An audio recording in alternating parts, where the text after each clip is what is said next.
Daniel, I'm trying to work over here. What does it say? Daniel? Daniel, back at it again with the white van. Wait, I got the white van.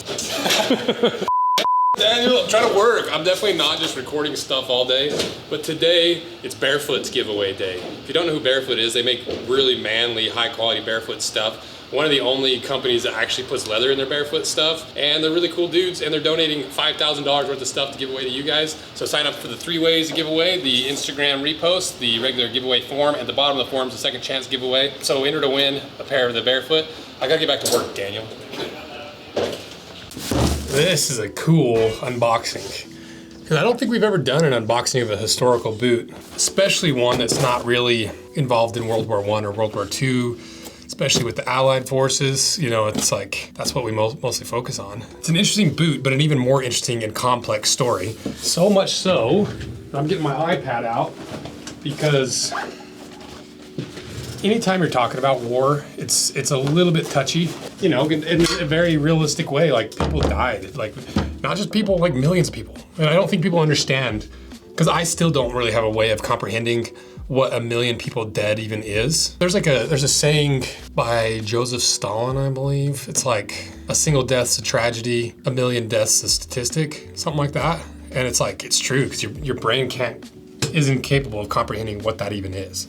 And what that, you know, not even just from a number perspective, but like a human loss of potential. And so, you know, I want to treat it with some reverence, and while still being honest. You know, there's certain stories you can tell through the footwear that you can't tell any other way. And the footwear is so vital to each individual soldier, especially in like these earlier wars, because it's the one thing that separates man from the earth. It's the one thing that separates man from nature, like in a real, literal, physical separation. You can say, oh, our intellect does it, our innovativeness, our ability to use tools, the opposable thumb. It's like, okay, yeah, but in a very literal sense, like the things that we made as humans in terms of garments was some of the first tools, some of the first innovation of man to really separate themselves in a very literal way from nature, but in a very figurative way from nature. So I like it. It's exciting. I gotta look up my facts though, because we're pulling it straight from Wikipedia until we do the full review. So what is actually, because I got 2 boxes. This one you might not see. You might see this one, maybe not, I don't know, we'll see. So what is this boot? Well, right here on the box it says Vintage Rhodesian Trooper. This is a boot from the Rhodesian Bush War, okay? And the Rhodesian Bush War, also known as the Rhodesian Civil War, Second Kaimurunga, as the Zimbabwe War of Independence, was a civil conflict from July 1964 to December 1979. So this is in that era of military boots where we just recently did a French post-World War II boot, and it was built like a World War I boot. And the vast majority of boot makers and like countries that were preparing for future war after World War II. You know, I think a lot of governments were like, well, we just had 2 of these giant wars in a row. Who knows when the next one's gonna come around? It could be like next year, who freaking knows?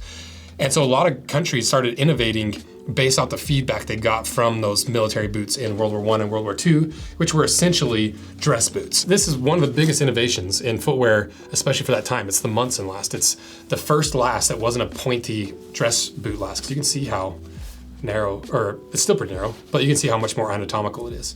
The conflict pitted 3 forces against each other: the government of Ian Smith, the Zimbabwe Rhodesian government of Bishop Abel, and the militant African guerrilla organizations. So they say the origins of the war can be traced back to conquest of the region by a British South African company in the late 19th century and the descent of the native leaders who opposed foreign rule. Britons began settling in southern Rhodesia in 1890, and while it was never accorded full dominion status, these settlers effectively governed the country after 1923. In the famous Winds of Change speech, UK Prime Minister Harold Macmillan revealed British's new policy to only permit independence to its African colonies under majority rule. But a lot of people were concerned that immediate change would cause absolute chaos. So that's kind of like the teeing up of the story and where it takes place, why it takes place, the players that are involved. And it's a complex story. So, should we open it up and see what's what? Yeah, you kind of have an idea what might be going on? Let's do it. What knife today? This is the Coast cheapo knife that I'm using for that little box cutter mini knife series that I am doing / did, where I bought like 10 of the top baby knives because I hate my Gerber, but I love it at the same time. And I'm testing them like basically week by week to see what I like, what I don't like. And so far, I like this one a lot. It's a little bit big and clunky. The biggest complaint I have though is this clip is it doesn't have enough of an upswing. And so when I try to slide it over my belt, it doesn't have enough lip. The blade's super easy to replace. I really like that. It's not the slimmest of the bunch, you know, it's still pretty thick. I like that it has a lockout feature right there so you don't accidentally close a razor blade on your fingers. So this is a good one. You know, this is one of the contenders that I actually have liked. And that's it for now.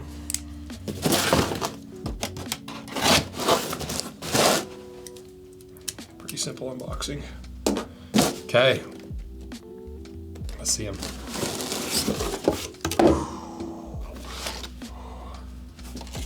These are pretty cool. These are also shockingly similar to modern Jim Green South African boots because it's a 360 stitch down.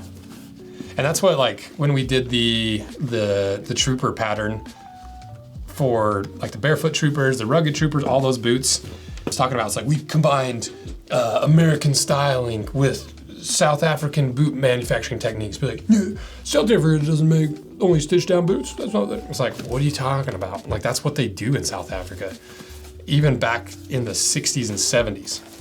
Let's see if this has a time or a date stamp on it. Might have to have Gareth decipher the dates.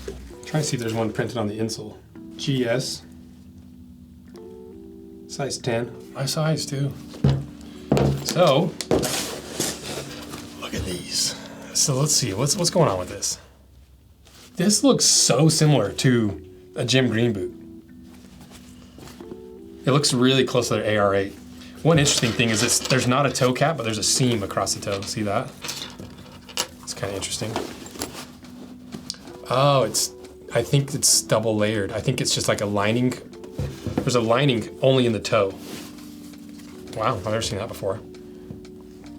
And then you've got a single, oh, you don't have a single piece backstay. It's a 2-piece. You've got your buckles.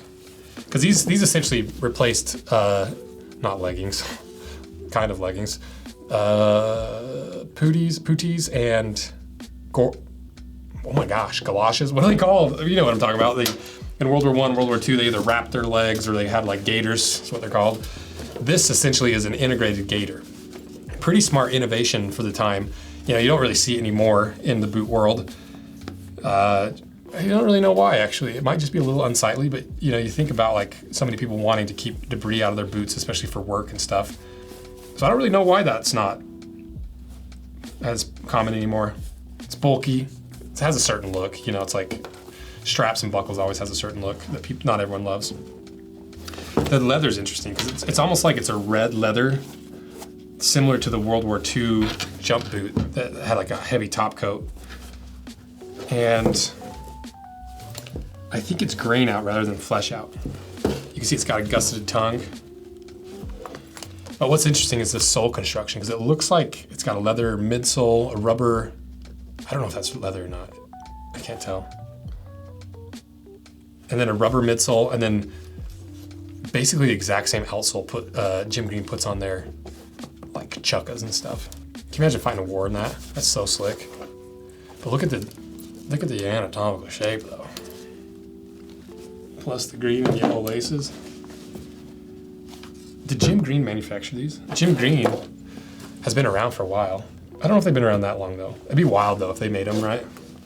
Or like at least they're like forefathers in the industry. I like how simple and practical these boots are. Just the war boots. They're obviously function-based first and foremost through the lens of the form that predated it. For instance, what I mean by that mouthful was they were made like dress boots because that was all the boots that were made at the time. And then they started figuring out, oh, dress boots are too narrow. Let's make them wider. They're too short. Let's make them taller. The stuff gets in. Let's put like the strap around here. It's a cool evolution of function first at all cost. Bear Slayers are back, this time in the brand new Blood Bison leather. So these are the Blood Bison Bear Slayers. Have all the features of the last time. flex teeth right here, so you're no binding over your instep. The bear hug arch support, you can see like on the outside like a regular boot, but on the inside where you want extra arch support, that panel drops straight down, really cradling and grabbing your arch. Then it's on the OT platform, so you get that flexibility. It's my favorite platform for Pacific Northwest boots because it can do this on a brand new pair of boots. Flexible here, flexible there, blood bison leather. They drop on the 8th, so get on that limited edition email list so you get the early access, the sizing guide, everything you need to know to guarantee you get a pair. So get on the email list and get ready for the drop of the blood bison bear slayers. So then what's in this box, you might be wondering? You either have to wait and find out, or I'll show you right now because I think I can show you. Because I haven't seen what's in this box, but you might notice prototype Rhodesian Trooper. Is it Rhodesian? Rhodesian? Let's get this straight real quick. There we go. Rhodesian. Rhodesian. Slow it down for us. Rhodesian. Rhodesian. Rhodesian. Rhodesian. Rhodesian. Rhodesian. Rhodesian. Rhodesian. So, prototype Rhodesian Trooper. Should we see what's what? Oh, I gotta do the unboxing. Sometimes I tape the boxes up for fun, other times I don't.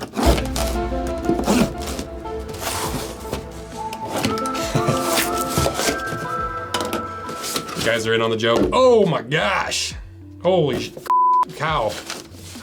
Look at that. This is the Trooper pattern too. Because look at, see the sweep here, the counter here. Dang! That looks pretty wicked actually. They even got the toe right. Let's see if they lined it the same way. Jim Green is good at prototyping. They can make some stuff in a hurry. They're really fast. And like I pushed them on the Trooper pattern. Like it was about as much as I've ever pushed a brand. And they delivered. Yeah, look at that. You see you have like eyelets only, just like the original. And then you've got the strap. What you guess? You think it's lined the same way? Or is it not? I bet it's not.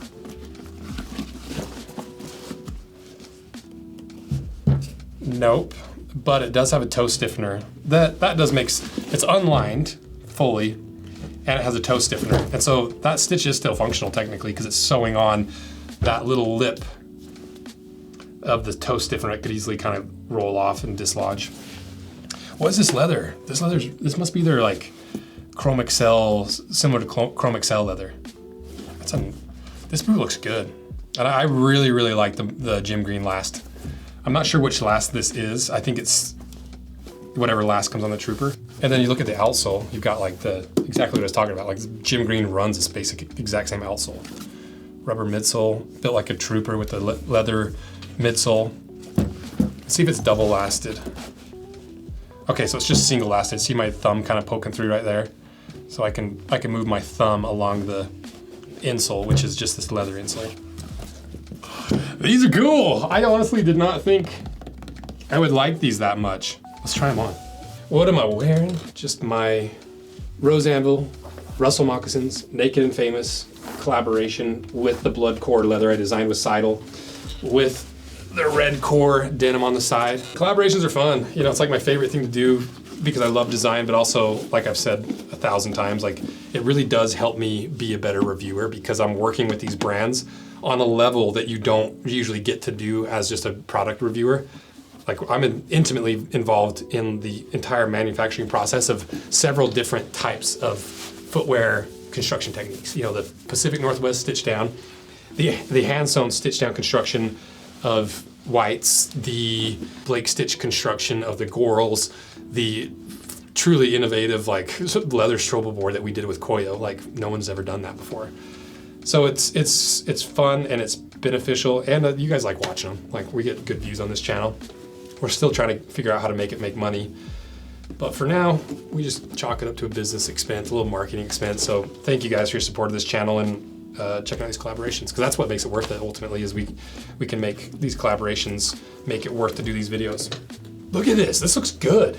I honestly just really like this single stitch regardless. Like I kind of want that on like a regular Trooper boot. I don't know, I like that. I like that seamless kind of look. Let's try them on. These are a size US 10. So they're right in my right size. Same size as those ones actually. So let's try them on. Enough rambling.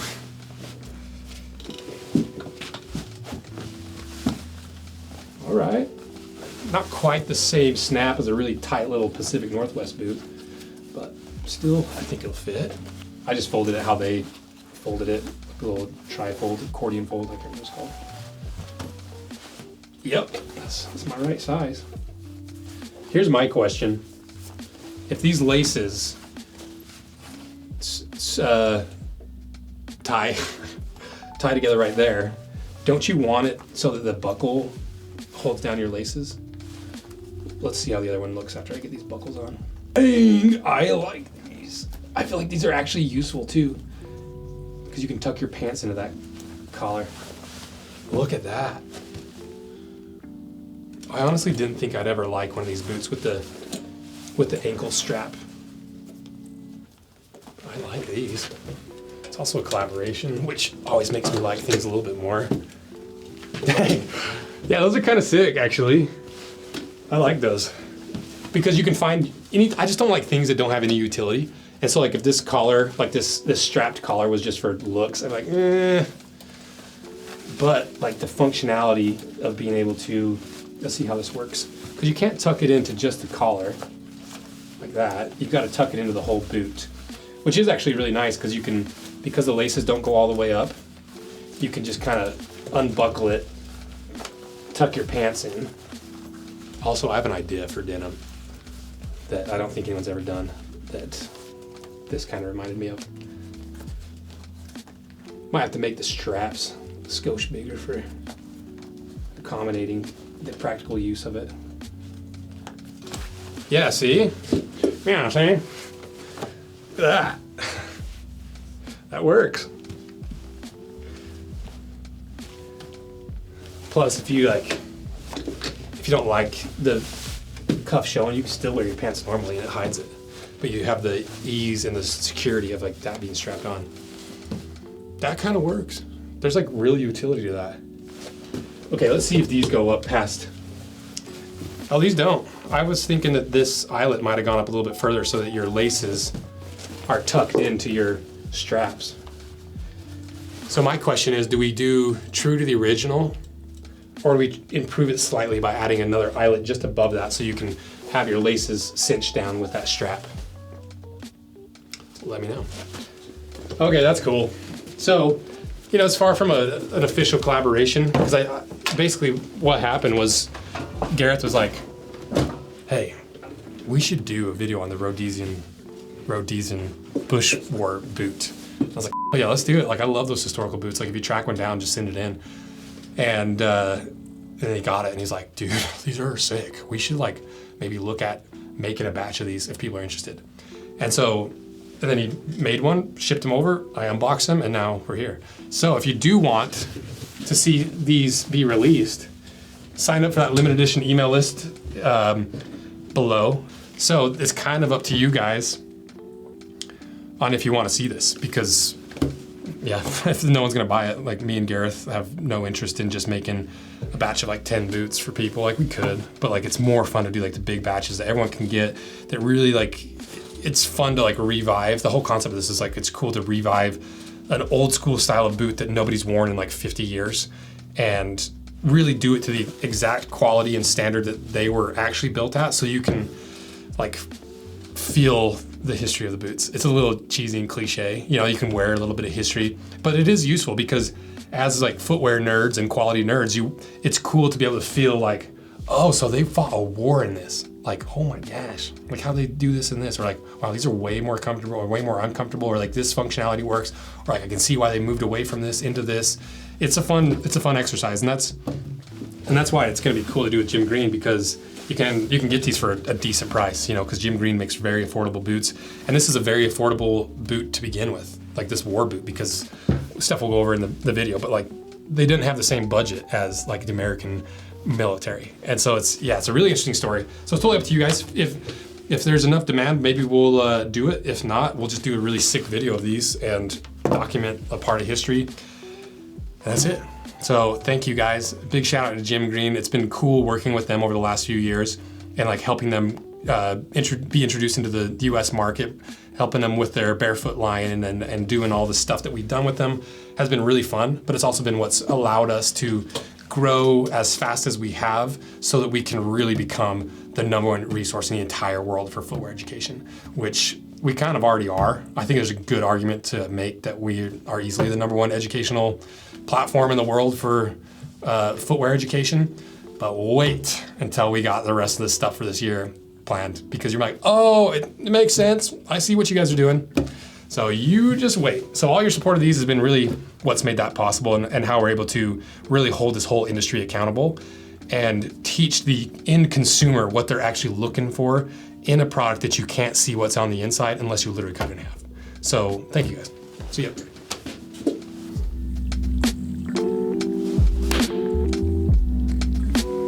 It was a bit of a weak slap, to be honest.